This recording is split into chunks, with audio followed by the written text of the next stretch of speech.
কালকে রাত্রে নরসিংদী থেকে আসছি বাঘাবাড়ি, এই গ্রাম বাংলার ঐতিহ্যবাহী নৌকাবাইজ খেলা দেখার জন্য। নৌকাবাইজ খেলাটা আমার কাছে খুবই জনপ্রিয়, খুবই ভালো লাগে। হাজার হাজার দর্শক এখানে আসছে খেলা দেখার জন্য। বাঘাবাড়ি বড়াল নদীতে আমরা 46তম জাতীয় নৌকাবাইজ প্রতিযোগিতা 2025 আয়োজন করেছি।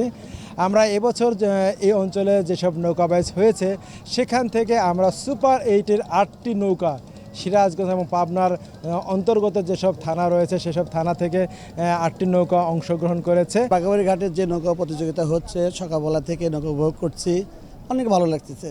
এরকম প্রতিযোগিতার জন্য প্রত্যেক বছরে নেয় বাঘাবাড়ি ঘাটে হয়, এবং গ্রাম বাংলা এরকম আগে ছিল, এখন তার প্রতিযোগিতা এরকম হয় না। আমরা চাই যে এরকম অনুষ্ঠান যেন বাঘাবাড়ি ঘাটে আরও বেশি বেশি হয়। কালকার নাইটে রওনা হচ্ছি, এখানে খেলা হবে শুনে তো আসলাম, এসে দেখলাম অনেক ভরপুর মানুষ, এখানে হাজারো দর্শকের ভিড়। এখানে আজকে কিন্তু প্রচণ্ড গরম, এই গরমের মধ্যে কিন্তু অনেক দর্শনার্থী এসেছে এখানে নৌকাবাইজ দেওয়ার জন্য। আমি কিন্তু এসেছি তারাস উপজেলা থেকে, প্রতি বছরে আমি এখানে নৌকাবাইজ হলে আমি এখানে আসি, এবং এই নৌকাবাইজ কিন্তু ঘিরে বিভিন্ন জেলা থেকে লোকজন এসেছে।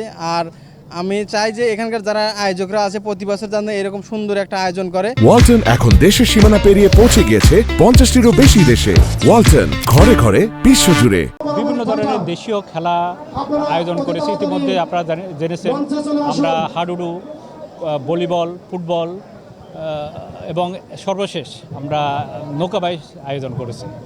আমরা আরও মানুষকে উদ্বুদ্ধ করার জন্য এবং সন্ত্রাস, জঙ্গিবাদ, মাদকের বিরুদ্ধে তাদের কণ্ঠস্বরকে আরও জোরালো করার জন্য আমরা বিভিন্ন খেলাকে প্রাধান্য দিচ্ছি। খেলার মাধ্যমে সাধারণ জনগণ এইসব অপকর্ম, খারাপ জিনিস থেকে বেরিয়ে আসবে এবং মেইন স্ট্রিমে চলে আসবে।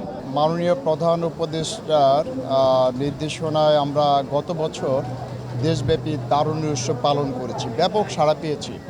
আমাদের প্রায় 46,000 ইভেন্ট ছিল, প্রায় 2.5 কোটির মতো বিভিন্ন পার্টিসিপেশন ছিল। সেটারই ধারাবাহিকতায় আমরা যেন সাধারণ মানুষকে মূলধারায় বিভিন্ন ধরনের আনন্দ উপভোগের মাধ্যমে সম্পৃক্ত করতে পারি, তারই অংশ হিসেবে যুব ও ক্রীড়া মন্ত্রণালয়, প্রধান উপদেষ্টা কার্যালয়ের নির্দেশনা এবং মাননীয় প্রধান উপদেষ্টার একান্ত আগ্রহে এই ধরনের তারুণ্য উৎসবকে আমরা অব্যাহত রাখার জন্য উদ্যোগ নিয়েছি। তারই ফোকাল পয়েন্ট হিসেবে যুব ক্রীড়া মন্ত্রণালয় দায়িত্ব পালন করছে।